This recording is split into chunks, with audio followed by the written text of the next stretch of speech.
அனைவருக்கும் வணக்கம் நண்பர்களே. நம்ம இந்த வீடியோவில் என்ன தகவலை பற்றி பார்க்க போகிறோம் அப்படின்னு சொல்லி பார்த்தீங்கன்னா, நம்ம உரிமைக்காக நம்ம போராட பண்ண போகிறோம். சரிங்களா? ஸோ என்ன அப்படின்னு சொல்லி பார்த்தீங்கன்னா, டிஎன்பிஎஸ்சி குரூப் 4 எக்ஸாம் என்பது முடிஞ்சு. அது கொஸ்டின்ஸ் எப்படி இருந்துச்சு எனக்குமே தெரியும். கிட்டத்தட்ட வந்துட்டு நானும் 2 டேஸாக இதை பற்றி உங்கள்கிட்ட பேசிகிட்டு இருக்கேன். நானும் யூடியூப்பில் என்ன முடிஞ்ச அளவுக்கு சொல்லிக்கிட்டு இருக்கேன். இன்னும் நிறையா சேனல்ஸ் வந்து எனக்கு தெரிஞ்சு சொல்கிற மாதிரி எனக்கு தெரியுது. எனக்கு அதுக்கும் வந்துச்சு இப்படிலாம் சொல்கிறாங்கன்னு சொல்கிறாங்க. ஸோ நேற்று வந்து சண்டே நம்மளால் ஒன்றும் பண்ண முடியல. ஆனால் இன்றைக்கி ஒன்றும் பண்ணலாம். நம்மளுடைய உரிமைக்கு நம்ம குரல் கொடுக்க முடியும். சரிங்களா? நம்ம உரிமைக்கு நம்ம குரல் கொடுக்க முடியும். எந்த வழிகளில் பண்ணலாம் அப்படின்றத பார்க்கலாம். சரிங்களா? அதுக்கு நான் சாயந்தரம் ஈவினிங் ஒன்று சொல்லியிருந்தேன். இப்போ நான் ஒன்று சொல்கிறேன். சரிங்களா? அதை வந்து நம்ம செய்வோம் நம்மளே. ஏன் அப்படின்னா, அந்த குரூப் 4 கொஸ்டின் என்பது அது குரூப் 4 கொஸ்டினே கிடையாது. ஃபர்ஸ்ட் ஆஃப் ஆல் புரிஞ்சுக்கோங்க. அது குரூப் 4 கொஸ்டினே கிடையாது. குரூப் 1ம் கிடையாது. அவங்க எங்கேருந்து கேட்டிருக்காங்கன்னே தெரியல. நான் வந்து ஒரு நான் சொல்லக்கூடியது தமிழ் எம்ஏ முடிச்சுட்டு ஒரு தமிழ் ப்ரொஃபஸராக காலேஜில் வேலை பார்க்குற ஒரு மேடம் வந்து என்கிட்ட சொல்கிறாங்க. அவங்க வந்து இந்த எக்ஸாம் சும்மா ட்ரை பண்ணி பார்த்தாங்களா, என்கிட்ட சொன்னாங்க. இது தமிழ் நான் ஒரு தமிழ் ப்ரொஃபஸரா, என்னால் கூட அந்த இதை என்ன கேட்டிருக்கான்னு தெரியலடா. நான் தமிழ் டீச்சராக இருக்கேன். கிட்டத்தட்ட ஒரு 15 வருஷமாக நான் ஸ்கூல் டீச்சர் எடுத்திருக்கேன். இப்போ 5 வருஷமாக காலேஜில் வேலை பார்க்குறேன். 15 வருஷமாக வேலை பார்த்துட்ருக்கேன். இப்படி ஒரு கொஸ்டினை நானே பார்த்ததில்லை. என்னாலேயே அந்த இதை போட முடியலனா எப்படிடா நான் தமிழ் ப்ரொஃபஸரா அப்படின்னு அவங்க சொன்னாங்க. ஸோ ஒரு தமிழ் ப்ரொஃபஸர்னால கூட அந்த கொஸ்டினை போட முடியலை அப்படின்னா நம்ம எப்படிங்க போடுறது? 15 வருஷமாக தமிழ், அது 5 வருஷமாக தமிழ், 5-7 வருஷமாக தமிழ் ப்ரொஃபஸராகவும் 10 வருஷம் ஸ்கூல்லேயும் வேலை பார்த்துருக்காங்கன்னா எவ்வளோ டேலண்டான பர்சனாக இருப்பாங்க, ஒரு எக்ஸ்பீரியன்ஸாகவும் இருப்பாங்க. அவங்களாலே தமிழ் கொஸ்டினை போட முடியலன்னு சொன்னாங்க. ஸோ இது ஏன் சொல்ல வரேன் அப்படின்னா, இப்போ குரூப் 4 நடந்துச்சு. சரி, நம்ம நினைக்கலாம் இந்த ஒரு தடவை இந்த குரூப் 4 கேட்டாங்க, அடுத்த தடவை நல்லா ஆயிரும் அப்படின்னு நம்ம நினைக்கலாம். ஆனால் நண்பர்களே, இப்படி நினச்சி நம்ம விட்டுற வேண்டாம். சரிங்களா? நான் சொல்லக்கூடியது செய்யுங்க எல்லாருமே. சரிங்களா? இப்படி நினச்சி விட்டோம்னுச்சுங்க, அடுத்த குரூப் 4 இதே நிலைமை தான் தொடங்கும். அடுத்த குரூப் 2ல இதே நிலைமை தான் தொடரும். எல்லாருமே நம்ம டிஎன்பிஎஸ்சி வேண்டாம் தூக்கி போட்டு போயிட்டோம். நம்மளோட கனவு, லட்சியம் எல்லாம் என்ன ஆகுது? சரிங்களா? ஸோ அதுக்காக இன்றைக்கி நம்ம எல்லோரும் என்ன பண்ண போகிறோம் அப்படின்னா, நான் சொல்லக்கூடிய விஷயங்களே கேளுங்க. பாருங்க, டிஎன்பிஎஸ்சிக்கு எல்லாருமே வந்து ஜிமெயில் பண்ணுங்கள். டோல் ஃப்ரீ நம்பருக்கு கால் பண்ணி பேசுங்க. நான் ஜிமெயிலும் டோல் ஃப்ரீ நம்பரும் சொல்கிறேன். நீங்கள் கால் பண்ணி பேசுங்க. எதுவும் தப்பாக நம்ம பேச வேணாம்.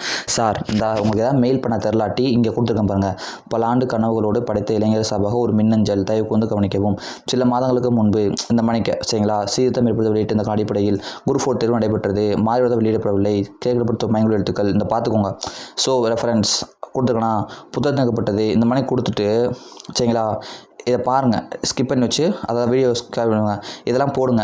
கிராமப்புற மாணவர்களில் ஒரே சோர்ஸ் பள்ளிப்பாட புத்தகம் மட்டுமே. ஆனால் தமிழ் கேள்விகள் பள்ளிப்பாட புத்தகத்தின் பகுதியில் கூட கேட்கப்படவில்லை. தமிழுக்கே 1 மணி நேரம் தேவைப்படுகிறது. கணிதம் மற்றும் புத்தகத்துக்கு சில நேரம் ஏற்பட்டது. இந்த மணிக்கு வந்து டிஎன்பிஎஸ்சிக்கு மெயில் பண்ணுங்கள் எல்லாரும். சரிங்களா?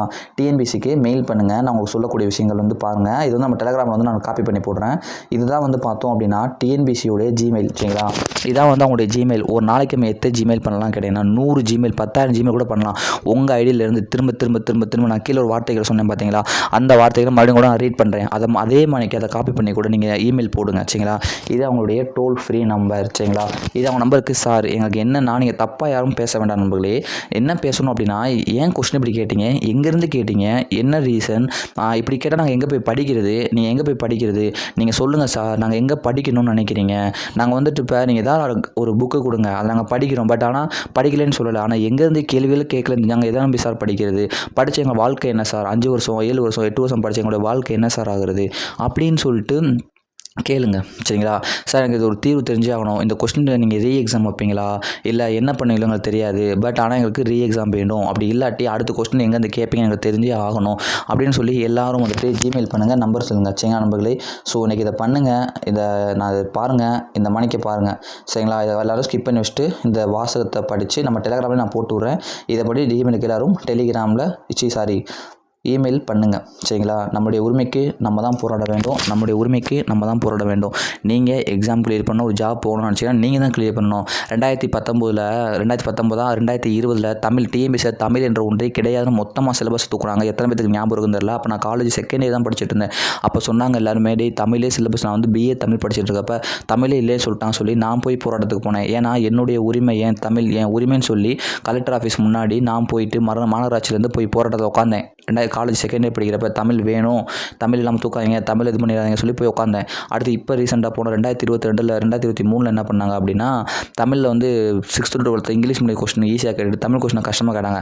அப்பயும் உட்காந்து எல்லாரும் ட்விட்டரில் ட்ரெண்ட் பண்ணாங்க, அது ஹேஷ்டாக் பண்ணாங்க. அப்பயும் நான் உட்காந்து ஹேஷ்டாக் பண்ணேன். ஏன்னா தமிழ் வேணும், எனக்காக என் உரிமைக்காக நான் போராடினேன். இப்போ உங்களுக்கு உரிமை, நமக்கு உரிமை, நம்ம உரிமைக்காக நம்ம தான் போராடணும் அப்படின்னு நினச்சிங்கன்னா எல்லோரும் வந்துட்டு இந்த ஜிமெயில் பண்ணுங்கள், கால் பேசுங்க. எல்லோரும் இது ஒரு முடிவு தெரிஞ்சே ஆகணும். இன்றைக்கி எத்தனை ஜிமெயில் இங்கே பாருங்கள், எல்லாரும் பண்ணுவாங்க நீங்களும் விட்டுறாதீங்க நண்பர்களே.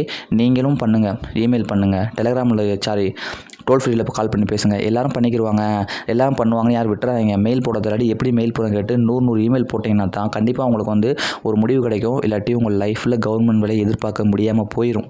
பார்த்துக்கோங்கப்பா, நான் சொல்கிறத சொல்லியிருக்கேன். எல்லோரும் ஜிமெயில் பண்ணுங்கள். ஒரு 1000 பேராச்சும் இந்த வீடியோ பார்க்குறீங்கன்னா 1000 பேர், ஒரு 100 பேர் போட்டால் 1,00,000 போகும் உங்களுக்கு, சரிங்களா? ஸோ அதனால் எல்லாருமே வந்து என்ன சொல்கிறேன் அப்படின்னா, மெயில் பண்ணுங்கள், உங்கள் உரிமைக்கு குரல் கொடுங்க. இதே மாதிரி நிறையா யூடியூப் சேனலில் பேச சொல்லுங்கள். எல்லாருமே அந்த டெலகிராம் குரூப்பில் இருப்பீங்க. யாராவது எதாவது சொன்னாங்கன்னா என்கிட்ட சொல்லுங்கள். இப்படி போராட்டம் பண்ணலாம் சொல்கிறாங்க, இப்படி ஹேஷ்டேக் பண்ணலாம் சொல்கிறாங்க, சொல்லுங்கள். நம்ம இதை பண்ணுவோம். இதை பண்ணுங்கள், நமக்கு விடை கிடைக்கும். இதை பண்ணி நமக்கு விடை கிடைக்கலன்னா நம்ம குரூப் 4 எக்ஸாம் மட்டும் போக வேண்டிய சுச்சுவேஷன் ஆயிரும், சரிங்களா? ஸோ எல்லோரும் வந்து இதை பண்ணுங்கள். நன்றி நண்பர்களே. பண்ணுங்கள். அடுத்தவங்க பண்ணுவாங்க, அடுத்தவங்க அப்புறம் விட்டுறாதீங்க. நானும் மெயில் பண்ணுறேன், நீங்களும் மெயில் பண்ணுங்கள். எல்லோரும் கால் பண்ணி பேசுவோம். அப்போ தான் நமக்கு ஒரு முடிவு கிடைக்கும். நன்றி.